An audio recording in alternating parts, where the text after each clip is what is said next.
Welcome to the Selling in the Motor Trade podcast in association with Symcotraining.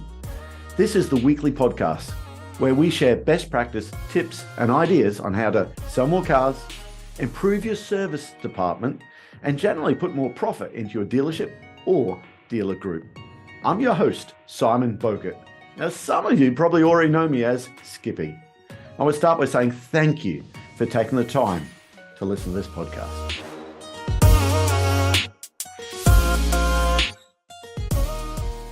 Hi, and welcome to another episode of Selling in the Motor Trade. Today I'm joined with Darren Martin from Black and Gold Consulting. Now, Darren has spent 30 years in the motor trade, 12 years of senior roles, positions at CAP, HPI, and I want to talk lots about that with valuations and what he's done there, because there's a wealth of information we get there. Director of Valuations, I think, from 2021 to 2024. Where he had the whole portfolio of valuations and forecasts for all the vehicle types under his domain. Before that, 17 years, I believe, with Vauxhall Motor Company and lots of different fleet and retail roles. Okay. Now, Darren left CAP HPI in December 2024, and he's established his own automotive consultancy company. And we're going to be talking about all things about valuations, the Chinese cars coming in, how do we value those cars down the track? That's going to be hard work. There's going to be lots of good advice for sales managers. We're going to be talking about used car policies, but also we're going to talk about some personal stuff because Darren, he's actually a cancer survivor. I don't know if that's the right way to describe that.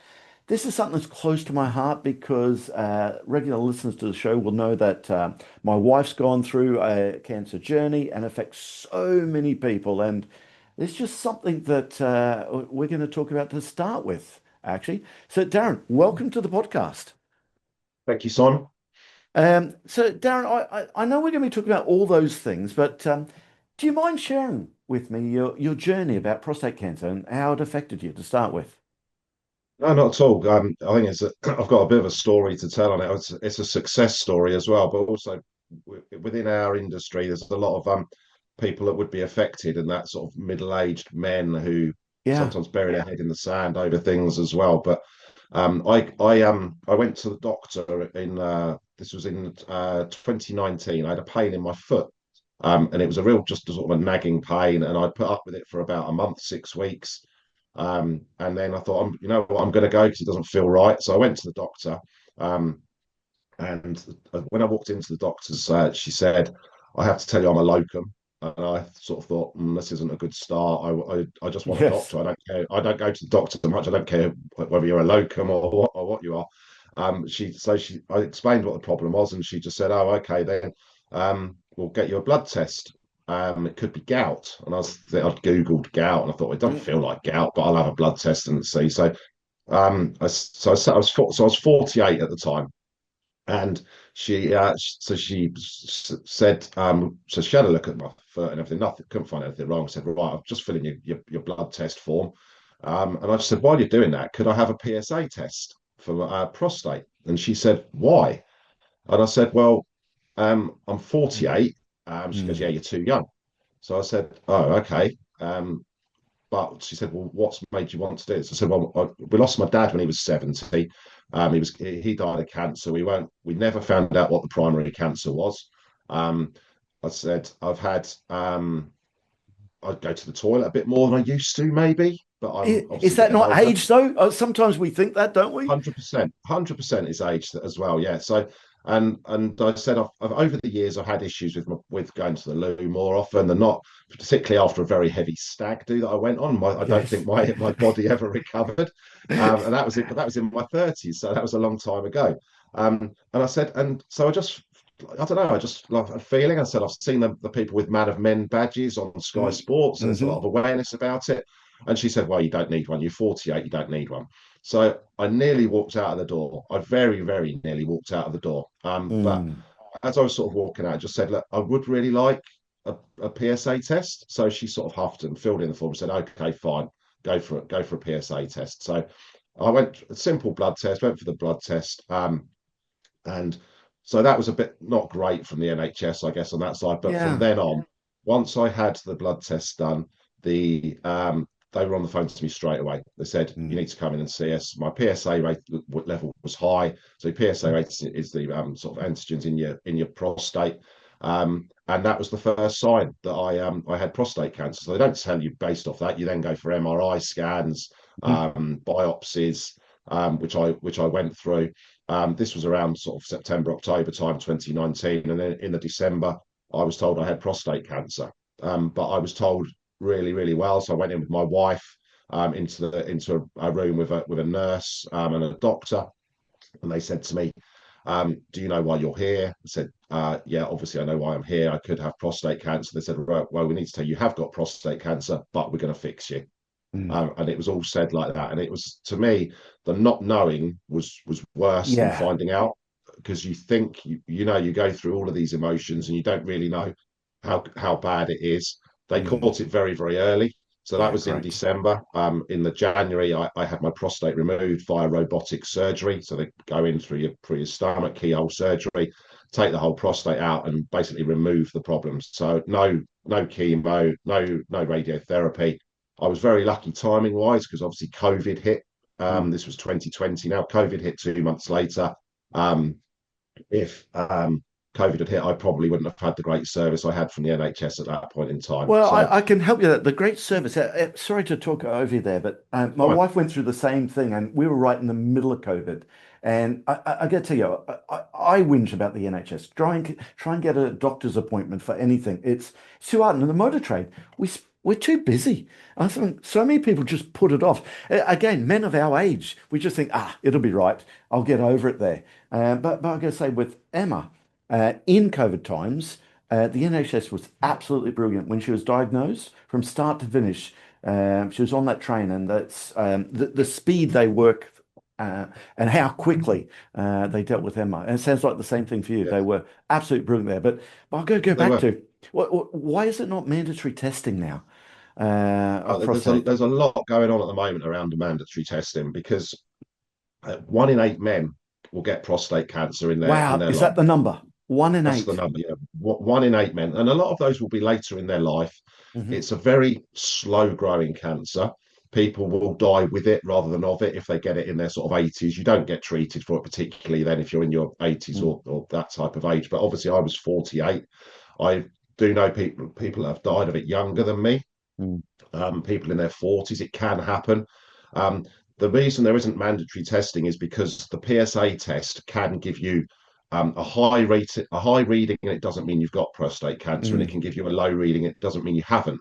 But Okay. everyone that I mean, I follow a lot of this stuff. Obviously, I'm in a little community now of Mm. prostate cancer survivors, um, and the most of the people who have been diagnosed with it is through the PSA test. It isn't a perfect test. There will be better ones that come along in the future, but I don't think the government, it is under review at the moment. There's a lot Mm. going on with it, as I say, but I don't think the government wants to go down the path of mandatory PSA testing, because it doesn't give The perfect false results. negatives and the false positives, either side. Um, Exactly. Yeah. Yes. But for me, I mean, my PSA was, just as an example, was 6.7. Bill what does that Turnbull. mean? Sorry, yeah, what does So 6.7? well, exactly. Who knows what that means? But Yeah. it is a number, 6.7. It should have been somewhere between 2 and 4. So Okay. it wasn't through the roof. Bill Turnbull, who died of it, his was 200.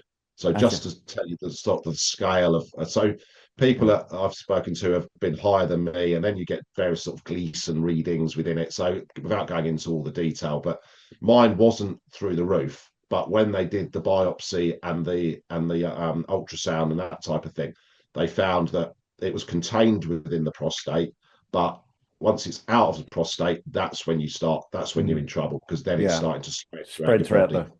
Mine was caught early. It was within the prostate.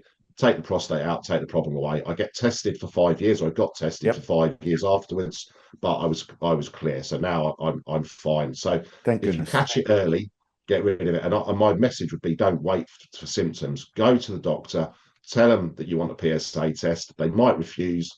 Then you can insist and say, well, I really want one. So If you're Darren, over we're 50 yeah. or over 45, if you're a black man, your chances are higher if you're a black man over 45. So though, but obviously I was 48 as well, so I wasn't Yeah. even over 50. And they do say over 50 you can You can get tested if you ask, but there isn't mandatory testing.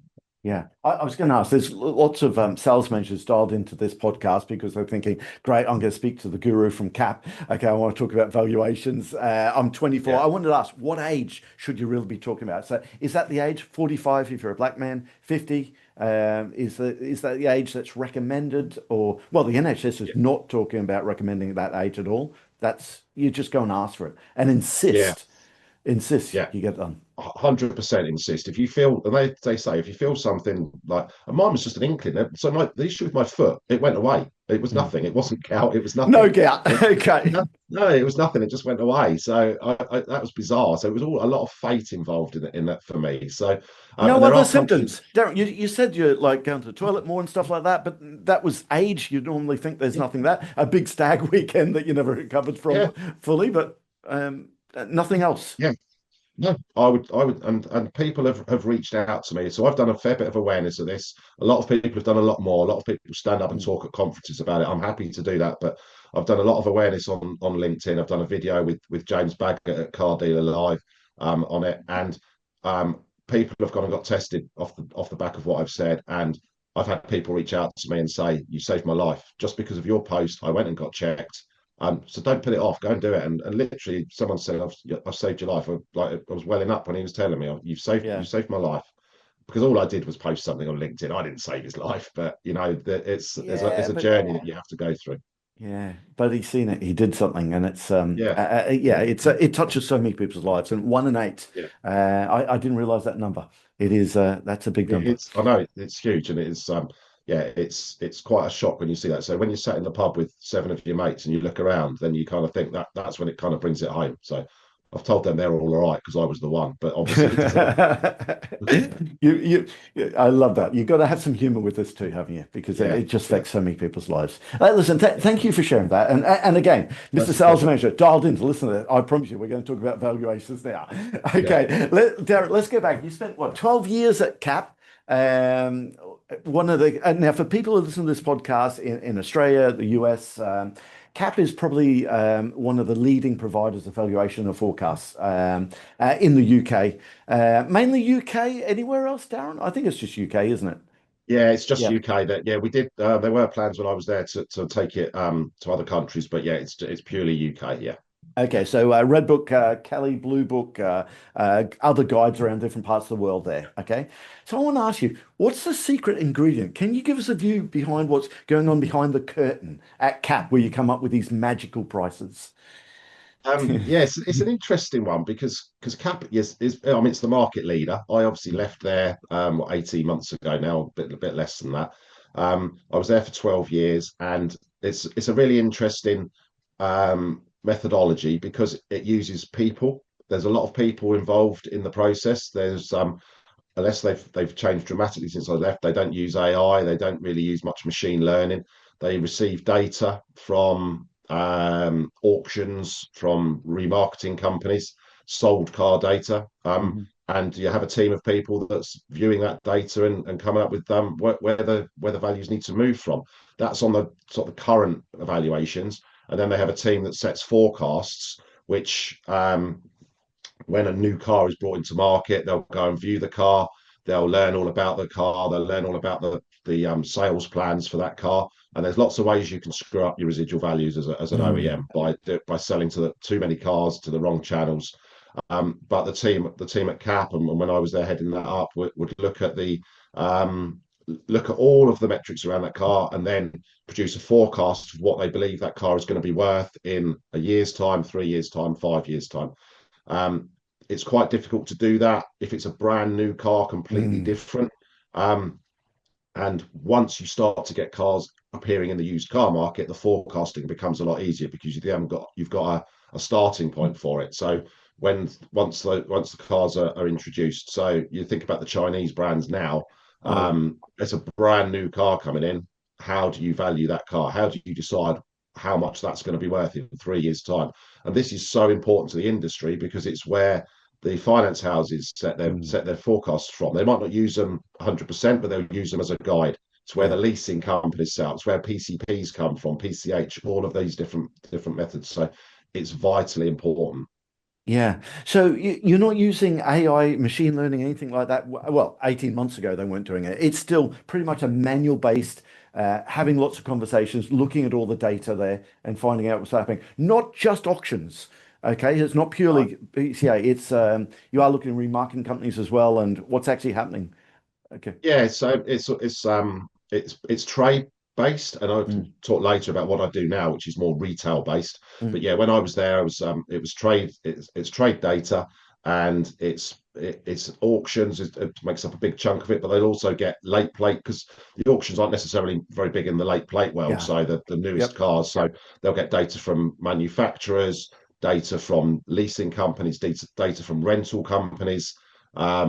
And yes, other specialist remarketers who will, and they'll put it all into a big melting pot basically, and so they're using um, web-based systems to view the data. But at the end of the day, there's an editor that's making the decision on whether a car should go up in value or down in value. And obviously, you're looking at all the different ages of that type of vehicle as well. It's very, very involved. That's someone's job is to look at that 8 hours a day, every day. Mm. So they're purely just looking at the data.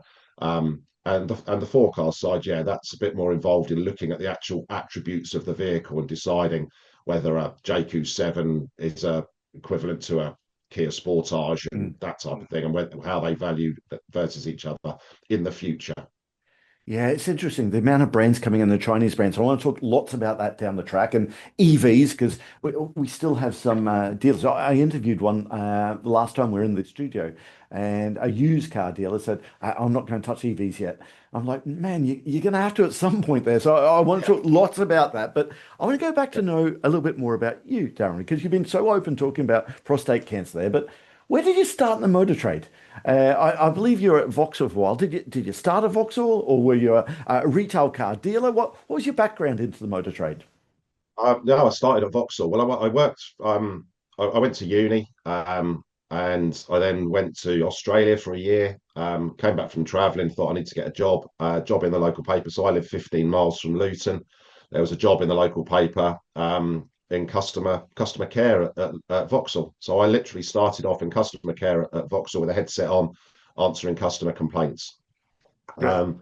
Um, and it's a great grounding because you find out who to speak to about everything. You find out all of the issues with the vehicle. People generally don't phone up and say, "My car's lovely, thank you." Yes. They phone Yeah. up because they've got a problem with it. So we a lot of the people work there. It wasn't kind of your typical call center. A lot of the people that joined at similar times to me have gone on to become have got very good jobs. It's not like they want to be not that being in a call center is a bad thing, but you start off there young. I was like early 20s, mid 20s, and then I moved up within Vauxhall there. So I did 2.5 years as a call center, became a team leader, that type of thing. Moved into like a support role for retail. So Hmm. for after sales and for sales. I then moved across into fleet, where I was doing some fleet prospecting, so phoning for companies, trying to get our fleet sales managers in with them to sit in front of them and try and sell some fleet cars. I then got a job selling vans. So Hmm. vans are sort of a little part of my DNA. I spent a couple of years selling vans, and we at that time, Vauxhall was part of General Motors. We got on a General Motors Chairman's Honours Award because we sold 50,000 vans in a year. This was what, 25 years ago, something like that. Um, so a bit of an accolade there. I then went into a rental role, so I got a job working in selling cars to daily rental. So selling cars to the likes of Enterprise, Hmm. Thrifty, National Car Rental as they were, Europe Car, Avis, and then so I then went into a residual value role, and that's where my sort of background got me into cap. So I'm talking about a 17-year period that what I've just talked about, but I went from selling cars to rental companies, you could Yep. potentially say damaging the residual values, to then Yes. becoming the residual value manager to go and rescue what I'd tried to do. So very challenging working in a residual value management role for Well, a it's so very tied in, isn't it? Selling to daily yeah. rentals, it's not the price of the car, is it? It's all about what the residual is to what is going to come back in that. So it's so Yeah. interlinked, isn't it? It's all about their Now holding listen, costs, yeah. What you sell it for and what they can then sell it for at the end of 6 months. And if you do too many of those and you sell them to the wrong companies, then it can damage your residual values. If you sell them to the right companies, pretty much the ones I've mentioned, very, very good at remarketing, then it works out okay. But again, working for a volume manufacturer like Vauxhall at the time, who just wanted to pump cars out there. They don't do it so much Yep. anymore, but we had to be number two to Ford. We wanted to pump a load of cars out there. The only way to do it was to push them out rather than natural demand. Very, very challenging for residual values when you do that. Listen, I've always come from the dealer world, never worked with OEM, but even at dealer world, I can remember buyback deals going wrong in lots of different places where people just got it wrong. And, you got that pain coming back at you. And when you've got 50,000 vans, you got to make sure the residuals are right. That's 50,000 in a year you did then. Sorry, was that commercial vans? That was commercial vehicles, yeah, Yeah, 50,000 commercial vehicles in a year. But we were selling, car wise, we were selling that number to rental yep, companies back in the yeah. base, 50,000 cars to rental companies. And I mean, selling them, we were selling them in huge, huge numbers to them, and negotiating the deals. And yeah, yeah, Listen, then that's actually, That's another subject I want to get into, the likes of legacy manufacturers like Vauxhall. Where are yeah. they going to be with the Chinese coming in? Because it's definitely a changing landscape out there. But this is a shameless plug for our first 90-day sales training program. What we say is in the first 3 months in the motor trade, the skills you learn, good and bad, last you for the rest of your life. Can I ask you, is there anything you learned in the first 90 days in that call center that's as relevant today as it was when you started all those years ago? Um, I would say probably the one thing, and this grates me about people I deal with sometimes, is that I'll always get back to somebody. I'll always answer the phone if I can. And if I don't, I'll always get back to people. If I get an email in, I feel as I need to respond to it almost straight away. And like you've got to get back to people straight away, because otherwise, when you've got an angry customer on the phone or wanting an answer where their car's broken, that's a huge thing, and you've got to help people out. And so I think from there, I got to learn who to speak to sort things out quite quickly, because there's a problem with something. You either speak to the dealer to help to get them to sort out, but you don't just pass the problem back to the dealer. Um, but so the main thing for me is, yeah, that I learned is get back to people and treat people how you would want them to treat you, really, because otherwise, how do you can't help people unless you do that. Unless you get back to people and tell them, even if you can't help them, you go back to them and say, look, I am helping you out. I'm going to speak to this person and that person, and then I'll get back to you in a day or something like that. So it's the transparency really of that. Um, you obviously learn a lot about cars during that period, but for me, it's about how to treat people and how to react, and how to. And if I do occasionally miss a message, I'm mortified now. I'm like, oh God, I haven't got back to that person for 2 days, and he emailed me. So get back to them. So that's probably the main thing I would say. Off that, just as you put me on the spot, yeah. Yeah, that's all right. That's all right. And also, the other thing I'm curious about, you say it's a call center, but it wasn't just a call center because there's so many of your colleagues you started with are in senior roles in lots of different places in the motor trade. And it got me thinking, did you have any mentor there or anyone you looked up to? Because for so many of you people in the call center to go on to do such big roles, was there anyone that you look back on that really helped shape your career early on? Um, Not at that point. There have been later on in my career, but not at that point, because I think the people that have gone on to do very well in their careers, and it's not just in automotive, they've gone into all different areas. We all kind of joined at the same time, so it was like an extension of. We were all similar age, and we Mm, all went and joined at the same time. I met my wife there. My first day there, I met my future wife. So mm. we were all similar age. We were all of similar sort of mindset. We went out and enjoyed ourselves, but worked. Mentors later on in my time at Vauxhall, I mean, I could name names. There were people like Carl Howkins, Richard Keats, who I worked with, who are still in the industry, and they were sort of mentors to me. Maurice Howkins was our fleet director there, very well known in the industry. People like that are sort of mentors to me during my time at Vauxhall, but that came later. That was after the sort of the call center type thing. Yeah, Yeah. yeah, yeah. So tell me, what have you been doing with yourself after leaving CAP 18 months ago? I know it's Black and Gold Consulting. Okay. Yeah. Tell me, who have you been working with? What can you share with us? And what topics have you been consulting on? Yeah, so I left in January. Yeah, that was my sort of final paycheck with CAP, January of last year. I started consulting straight away for Amoda and Jaku, Hmm. so Chinese brand. I reached out to them when I was still at CAP and said, look, I think I can help you. excuse me, you're a new brand coming into the UK, and residual values are really important. And I Mm. can help you with your residual value management on how to, on what's on the vehicles, what's not on the vehicles, how you sell those cars, which channels you use, whether you, um, how you sell to Motability, how you sell to daily rental, if you want to, whether you do buyback or risk, then help your remarketing strategy, help your used car approved programs. So I worked for Amoda and JQ for about a year. I'm still in contact with them. I'm not consulting for them anymore. That kind of what I did as part of that, I helped them recruit a residual value manager to do what I was doing as a consultant to help them do that, and sort of mentored him and helped him. And I literally spoke to him yesterday, so I'm still in contact with them. I'm not on the pay run anymore, but I'll always sort of be around to help people out because yeah, there's some good people in the industry, but you just offer a bit of advice. I've got a bit of experience from that area. So yeah, Moda and JQ was a big client of mine for a year. I worked for a couple of legacy brands. Mhm. Um, did sort of a project with Nissan, a little smaller project with Toyota. Some OEMs. I worked for Peter Vardy up in Mhm. Scotland for a few months, more on their rental side, their Flex Auto program. Um, and I did a little bit with EMAC, which is an after sales company, so service Yep. plans, warranties, that type of thing. But the main client I've had throughout has been Picasso, who have now rebranded as Kazana, which are a valuations business. So I would say they compete a little bit with CAP, but they're more retail than Mhm. trade.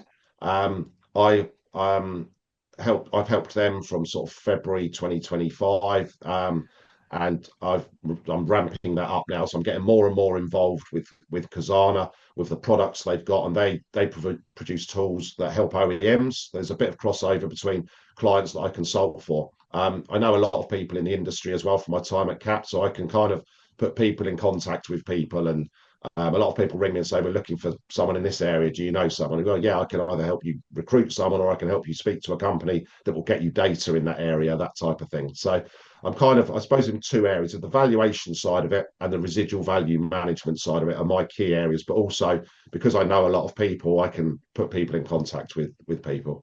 Well, I've got to ask you a question about these Chinese brands coming in, okay? Because Jayco, did they get to 4% market share? I think it was something like that within 18 months.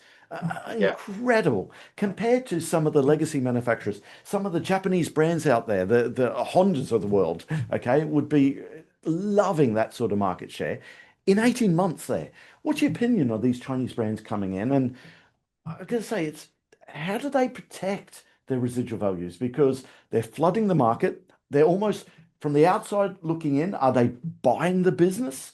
Is that going to affect the residual values of the car down the track? So I want to get your view on the Chinese brands and also which Chinese brand you would back. So the cars are brilliant. The cars are absolutely first class. I go to Company Car in Action every year, and try the cars out. Try and try as many cars as I can, the legacy brands and the Chinese brands. I think that's the first time I ever drove a BYD. Mm, Incredible car. I thought the BYD and the Tesla were fantastic cars. This was what maybe 3 years ago when I drove them. So they're really good cars. That's the first thing. They work so quickly. They work to, as I think they call it, China speed. They've got mm. a huge work ethic, and they work very, very quickly. When I first went into Moda and JQ, as they were at the time, without the Cherry sort of brand, Yep.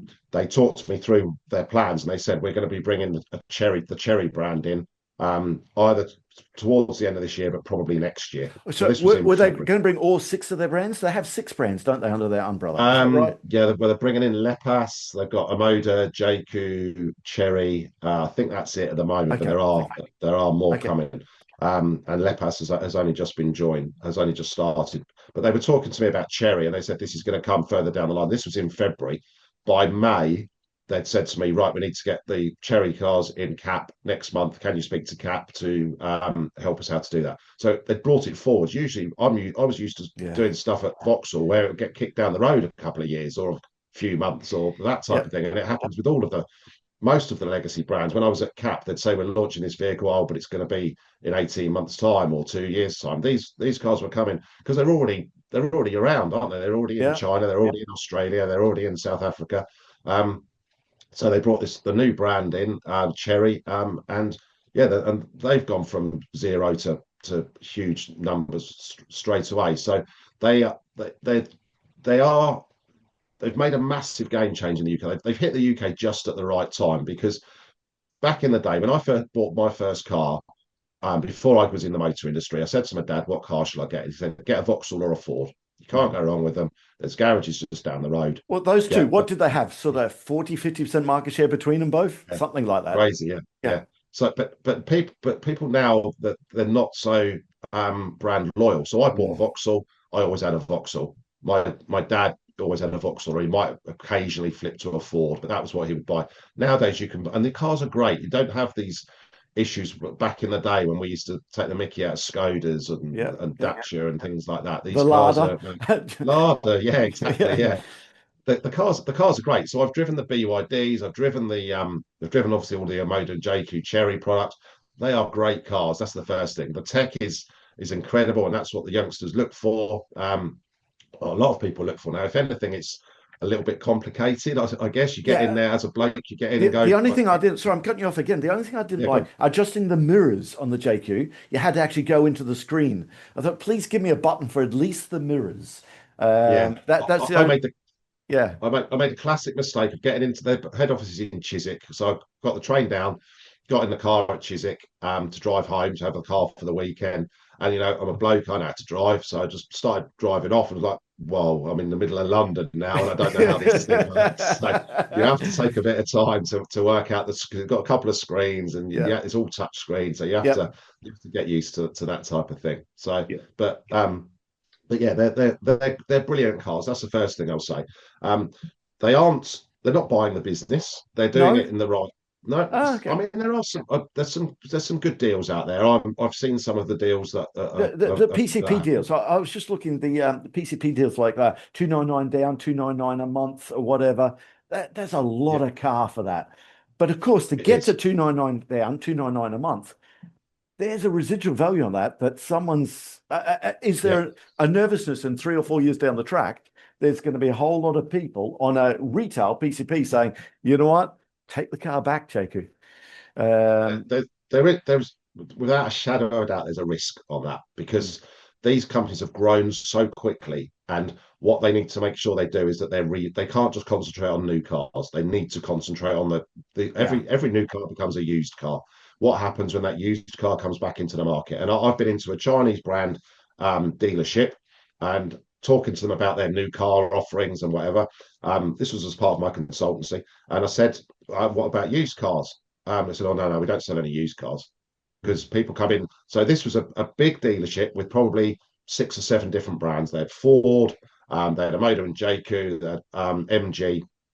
People go in there for a used Ford and we're coming out with a brand new Motor and JQ because the deal is so good. Because they just wander from showroom to showroom, yep, and they walk out because the deals are so good. Because the low monthly payment, the interest rate was sort of 0% or lower. On a used car, it was 8%. So it becomes a bit of a no-brainer on buying a new one. And people, you walk away with a new car, you're delighted, and you go down the pub and you tell people, "I've just bought a brand new Chinese car, and it's 299 a month, and it's crazy." And that JQ7 was the biggest selling car in March. So it's incredible where they've come from to get there, but they do have to be really wary about where it's going to be once the volumes start to come back, and BYD volumes will start to come back in numbers now because they were a year ahead of Omoda JQ.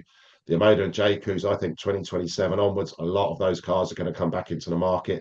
They have to be managed in the used car market yeah, because they have to try and keep them within the network, yep. try and keep the franchise dealers to sell them because they can then protect the values a little bit better. If there's a lot of leakage out into non-franchise dealers, maybe they're not working to such big margins. So then you start to get issues, and then the forecast values will be driven by the used car values. Yeah. So if the used cars don't sell, you can't have a used car value being higher than the forecast. So sorry, That, being that, lower than the forecast. So that's the challenge because if I'm going in, they're getting 299 a month, 299 for a brand new car. Actually, how cheap does a 3-year-old JQ motor have to be to tempt the customer to buy that? exactly, yeah, That's got to be a challenge there because Exactly what you said before. I'm going in to buy a Ford, whatever. Okay. And, that used car is easily going to be 350, 400 a month. 299 down, 299 a month. It Yeah. is a no-brainer that. So it does.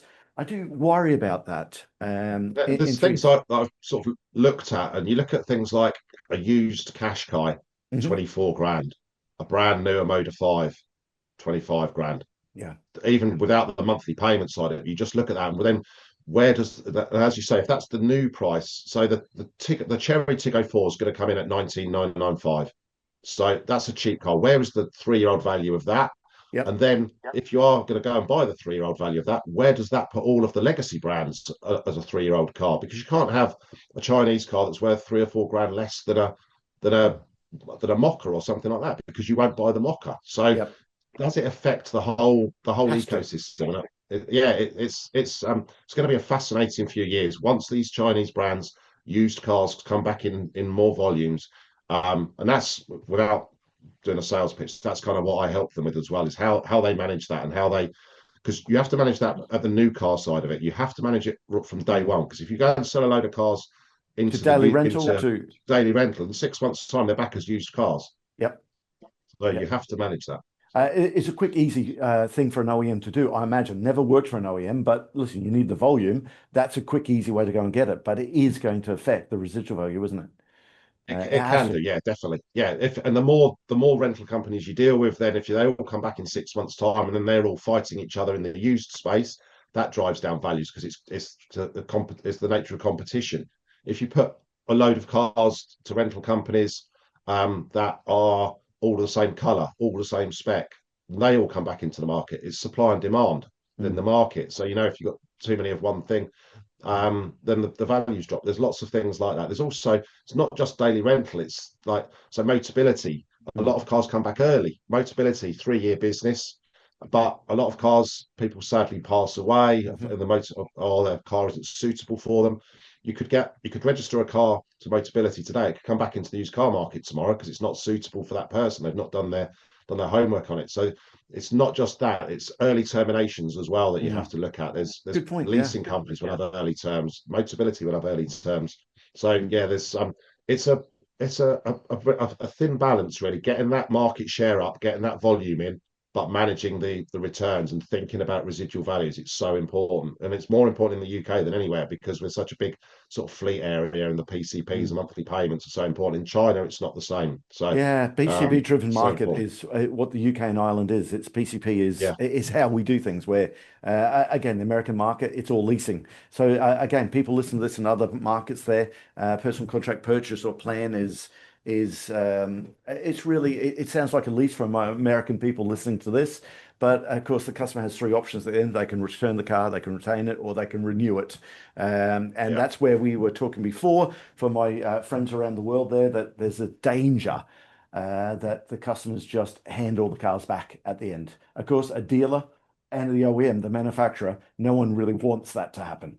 They want no, them to get into another new car. But the other thing is, with the Chinese brands coming in, the volume of them coming in, how do you pick the right winner? Because what 2027, is there going to be something like 90 different brands in the UK market? Um, yeah. so how does that leave the legacy brands? Okay. Uh, in your opinion, which legacy brands are under the most pressure? Do you think they could disappear? I think there will definitely be some that disappear. 100%. I mean, some of them Ha are. Sorry. They almost have to, I think, with 90 odd Yeah, brands. yeah. Yeah. That good, because we're a 2 million market, aren't we? New car Hmm. market. I mean, it has gone up to 2.4 in previous times. A lot of that has then been because of push. Yep. Um, will it go up to 3 million? No, very, very unlikely. I can't imagine that's going to happen. Although when you speak to the Chinese, they will say, well, people will buy new cars and not used cars. Maybe try and mirror what's happening in the Chinese market. But for the moment, we're a 2 million market. If you say that's gonna stay, then brands will lose will lose market share. As I said earlier, youngsters aren't too bothered about which brand they buy now. Yeah, They'll look for true. the best deal. They'll look for the best tech. The cars they're all great. There's not a bad car out there, really. Yep. So I would say ones that are under threat. I probably won't be particularly well liked with some of this, but I think Stellantis have got too many brands. Yeah. They all compete with each other. They've got a lot of Vauxhall, Peugeot, Citroën, Fiat, they're all in the same sort of market space. They're all mainstream. Do they need all of those? And I'm not saying they're going to go in the next year or two, but I'm talking maybe 5, 10 years in the future when, if you look at it, if you launched Stellantis now, you wouldn't have all of those brands. No, not at all. Not at all. Other companies, I mean, there's the Japanese are under threat, I would say. So companies like Honda, Suzuki, they have a small market share in the UK. So will that get eaten up? Obviously, they've got to work very hard at it. They're great companies, by the way, and I know the people there and stuff. But there has to be a little bit of a threat on them, and they have to work at that and maybe accept lower market share. But those companies are very rich globally. Do they need to be in the UK? I don't know the answer to that. So there's things that will happen. I think the Nissans, the Toyotas are under a bit of pressure as well. But it's all the brands. It's all of the Fords, the Vauxhalls. Everyone is under pressure because they're mainstream. They don't make massive profits. I knew that from my time at Vauxhall.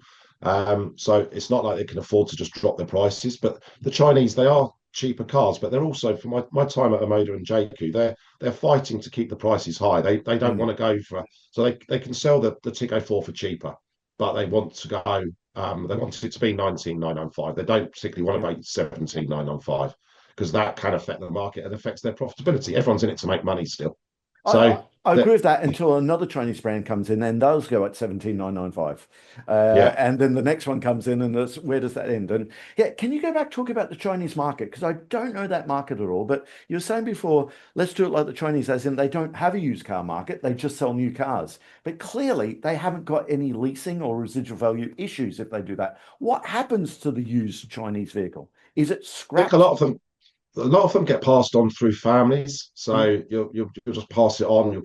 You'll run it for a few years, pass it. I'm not an expert on the Chinese market, so I have to caveat that. But they don't have the monthly payments and the leasing and that type of thing. But yeah, the used car market is they'll either get scrapped or they'll get passed down.